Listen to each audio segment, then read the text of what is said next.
L'Église catholique prétend que ses origines remontent à la mort, à la résurrection et à l'ascension de Jésus-Christ autour de 30 après Jésus-Christ, et se considère elle-même comme l'Église pour laquelle Jésus-Christ est mort, fondée et établie par les apôtres.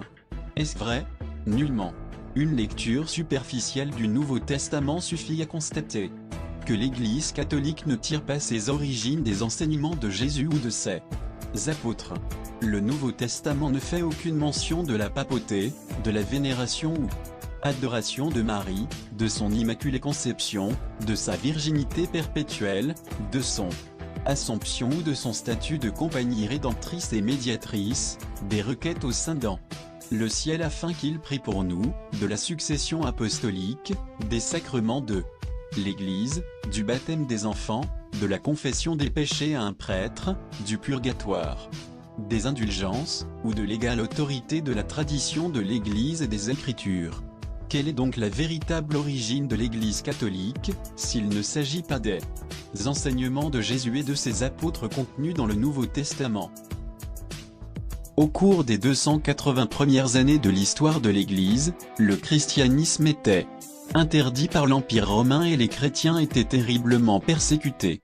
Cela a changé après la conversion de l'empereur romain Constantin, qui a imposé la tolérance par l'édit de Milan en 313 après Jésus-Christ, autorisant ainsi la foi chrétienne. Plus tard, en 325 après Jésus-Christ, Constantin a convoqué le concile de Nicée afin d'unifier le christianisme, qu'il percevait comme une religion capable d'unir l'Empire romain, qui commençait alors à se fragmenter et à se diviser.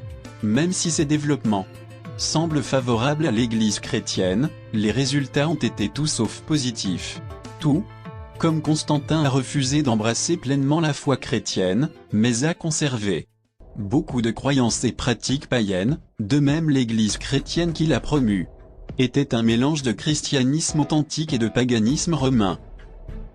Conscient que l'Empire romain étant trop vaste, étendu et divers pour que tous acceptent de renoncer à leurs croyances religieuses en faveur du christianisme, Constantin a donc autorisé, et même encouragé, la christianisation de croyances païennes. Des croyances totalement païennes et anti-bibliques se sont vues attribuer de nouvelles identités chrétiennes. Voici quelques exemples clairs. Le culte d'Isis, une déesse mère égyptienne, a été absorbé dans le christianisme par la substitution de la Vierge Marie à Isis. Plusieurs titres employés pour Isis, comme celui de Reine du ciel, Mère de Dieu et Totoko, porteuse de Dieu, ont été attribués à Marie.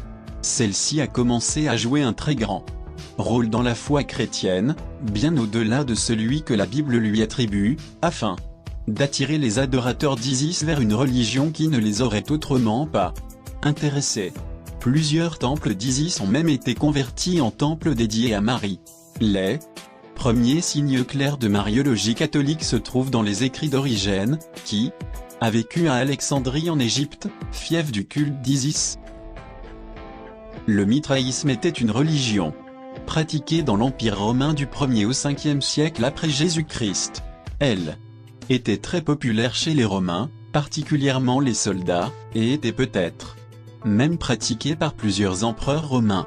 Bien que le mitraïsme n'ait jamais eu de statut officiel dans l'Empire romain, c'était la religion officielle de fait, avant d'être remplacée par le christianisme par Constantin et ses successeurs. Une des principales caractéristiques du mitraïsme était un repas sacrificiel au cours duquel on mangeait la chair et buvait le sang d'un taureau. Mitra, le dieu du mitraïsme, était présent dans la chair et le sang du taureau, qui, une fois consommé, accordait le salut à ceux qui participaient à ce repas sacrificiel, une pratique appelée théophagie, manger son dieu. Le mitraïsme avait également 7 sacrements. Les similitudes entre cette religion et le catholicisme sont trop nombreuses pour être ignorées. Les responsables d'église après Constantin ont trouvé un substitut évident au repas sacrificiel du mitraïsme dans la Sainte Seine, communion chrétienne. Déjà avant Constantin, certains chrétiens avaient déjà commencé à associer du mysticisme à la Sainte Seine en rejetant l'idée biblique d'une simple commémoration de la mort de Christ et de son sans verset, accompagné d'adoration. La romanisation de la Sainte Seine est la dernière étape de la transition vers la consommation sacrificielle de Jésus-Christ, appelée messe catholique ou Eucharistie.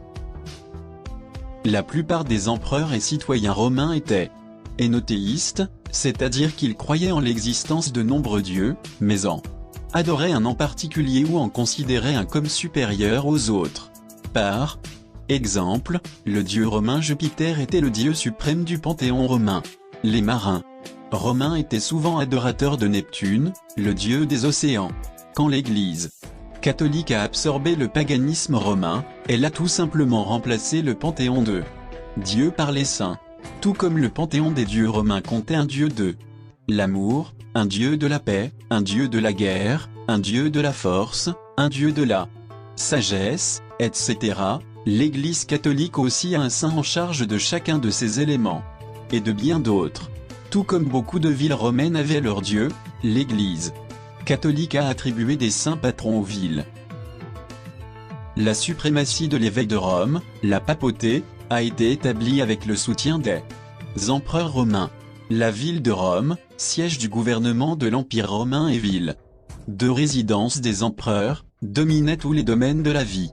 Constantin et ses successeurs soutenaient l'évêque de Rome en tant que chef suprême de l'Église, parce qu'il était évidemment préférable pour l'unité de l'Empire romain que le gouvernement et la religion d'État soient centralisés.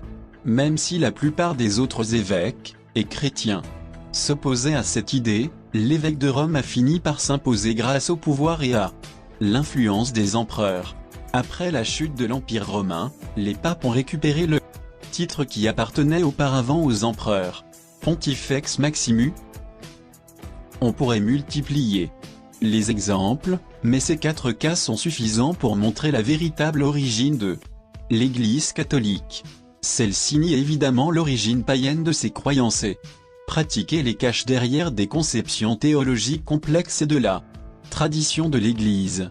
Puisque tant de ces croyances et pratiques sont totalement étrangères aux Écritures, l'Église catholique est obligée de nier l'autorité et la suffisance des Écritures.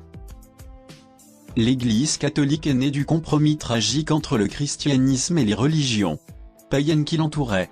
Au lieu d'annoncer l'Évangile et de convertir les païens, elle a christianisé les religions païennes et paganisé le christianisme. En brouillant les différences et effaçant les distinctions, l'Église catholique s'est certes rendue attractive au peuple de l'Empire romain, au point de devenir la religion suprême du monde romain pendant plusieurs siècles, mais au prix de l'apostasie de la forme de christianisme dominante vis-à-vis du véritable évangile de Jésus-Christ, et de la véritable annonce de la parole de Dieu de Timothée 4. Versets 3 à 4 déclare : Car il viendra un temps où les hommes ne supporteront pas la saine doctrine, mais ayant la démangeaison d'entendre des choses agréables, ils se donneront une foule de docteurs, selon leurs propres désirs, détourneront l'oreille de la vérité et se tourneront vers les fables.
Je suis le chemin, la vérité et la vie. Nul ne vient au Père que par moi.